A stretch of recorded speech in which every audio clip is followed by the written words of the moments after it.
ইসলামের একটা পুরো খিলাফা স্টেট যেটা আমরা বলি সেটা কায়েম হয়েছে।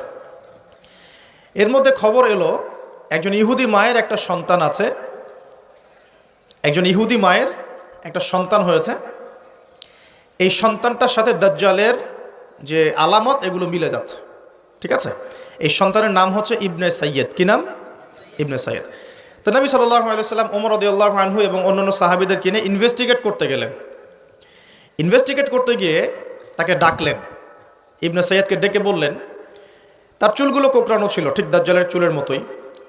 চোখের মধ্যে একটু সমস্যা ছিল, কারণ আমরা জানি দাজ্জালের ডান চোখে একটু সমস্যা থাকবে।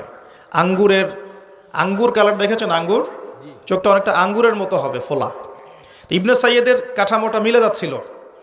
নবী সাল্লাল্লাহু আলাইহি ওয়াসাল্লাম তাকে ডেকে বললেন, তুমি কি দেখো? ইবনে সাইয়্যেদ বলছে, আমি আরশ দেখি। কি দেখি? আরশ বোঝেন তো? আরশ মানে কি? এখন শোনেন, এই ব্যক্তিকে নবী সাল্লাল্লাহু আলাইহি ওয়াসাল্লাম জিজ্ঞাসা করলেন, কি তুমি কি দেখো? সে বলছে, আমি কি দেখি? আরশ। আরশ কোথায়? সমুদ্রে। তুমি তো শয়তানের আরশ দেখো। এবার দ্বিতীয় প্রশ্ন করছে, তুমি কি বিশ্বাস করো যে আমি মুহাম্মদ শেষ নবী? তুমি কি বিশ্বাস করো যে আমি মুহাম্মদ শেষ নবী? এখন এই ব্যক্তি বলছে, ব্যক্তি নাকি আসলে ছোটই বলা যায়, ইবনে সাইয়্যেদ, তার নাম কি? ইবনে সাইয়্যেদ। সে বলছে, আপনি কি স্বীকার করেন যে আমি নবী? কে বলছে? ইবনে সাইয়্যেদ। এই কথা শোনার সাথে সাথে ওমর রাদিয়াল্লাহু আনহু তিনি বলেন, ইয়া রাসূলুল্লাহ, সে তো নিজেকে নবী দাবি করছে, আপনি আমাকে অনুমতি দেন, আমি এক কোপে তার গর্দানটা নামায় ফেলে দেব। কে বলছে এটা? ওমর। এবার রাসূল সাল্লাল্লাহু আলাইহি ওয়াসাল্লাম স্টেটমেন্ট শোনেন, সহিহ মুসলিমে আছে। এবার নবী সাল্লাল্লাহু আলাইহি ওয়াসাল্লাম বলছেন যে, না ওমর দাঁড়াও, যদি সে সত্যি দাজ্জাল হয়ে থাকে, কথাটা শোনেন, যদি সে সত্যি দাজ্জাল হয়ে থাকে, তুমি তাকে হত্যা করতে পারবে না। তাকে হত্যা করবে নবী ঈসা আলাইহিস সালাম। কে হত্যা করবে? আচ্ছা।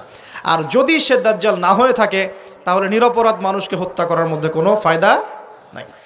এখন একটা হাদিসে আপনি দেখলেন সে দ্বীপে বন্দী। দ্বীপে যদি বন্দী থাকবেই, আমার প্রশ্ন আপনার কাছে যে তাহলে নবী সাল্লাল্লাহু আলাইহি ওয়াসাল্লামের চেয়ে কি কেউ বেশি জানতে পারে সে দ্বীপে বন্দী আছে না নাই? নবীর চেয়েটা কি কেউ বেশি জানতে পারে সে এখনও দ্বীপে বন্দী অবস্থায় আছে কি নাই? এটা সবচেয়ে ভালো কে জানবেন? অবশ্যই নবী সাল্লাল্লাহু আলাইহি ওয়াসাল্লাম, তাই নয় কি? তো নবী সাল্লাল্লাহু আলাইহি ওয়াসাল্লাম যদি শিওর হবেন যে সে দ্বীপেই বন্দী আছে, তাহলে মদিনায় একজন ছেলেকে এভাবে ডেকে ইনভেস্টিগেট করার কি প্রয়োজন আছে? কথা বুঝতে পারছেন না মনে হয়? যদি আপনি মনে করেন শিওর যে আমাদের চেয়ারম্যান সাহেব বা আমাদের অনারেবল গেস্ট যারা, তিনি বাড়িতে আছেন, আপনি শিওর, তাহলে আপনি মাহফিলের প্যান্ডেলে তাকে খুঁজতে যাবেন কেন? আপনি শিওর তো সে বাসায় আছে। তার মানে আপনি একটা চান্স নিচ্ছেন, সে বাসা থেকে বের হতেও পারে, নাও পারে, তাই না কি?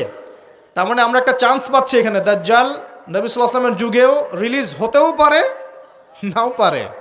এখন আমি সামনের দিকে আসছি, দেখুন তিনটা জায়গার কথা পাওয়া যায় হাদিসে। কটা জায়গা?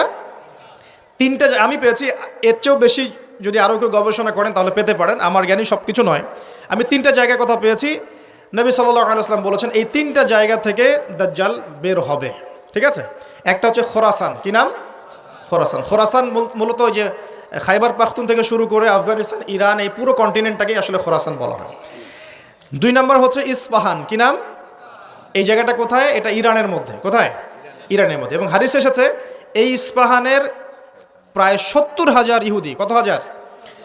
70,000 কি? হিন্দু ভাইয়ের কথা বলা হয়েছে? খ্রিস্টান ভাই? বুদ্ধিস্ট? কোন শব্দ বলা হয়েছে? ইহুদি। আচ্ছা, মনে রাখেন, শব্দটা মনে রাখেন। 70,000 ইহুদি মসিহুদ দাজ্জালের সাথে যোগ দিবে। তার দলে কি করবে? যোগ দিবে। আরও একটা শ্রেণী তার সাথে যোগ দিবে, সেটা হচ্ছে এক শ্রেণীর মহিলা। এক শ্রেণী কি? মহিলা। এই মহিলাগুলাকে বাড়ির পিতা বা স্বামী বা ভাই বাসায় বেঁধে রাখতেও পারবে না, বাঁধন ছিন্ন করে বেরিয়ে চলে যাবে। তো বাঁধন ছিন্ন করে বেরিয়ে যাওয়ার একটা দর্শন চালু হয়েছে না সমাজে? কথা কি বোঝেন কিছু? ফ্যামিনিস্ট রেভলিউশন বলে। কি বলে? Feminist revolution. মেয়েদেরকে আপনি আর ঘরে রাখতে পারছেন না এখন।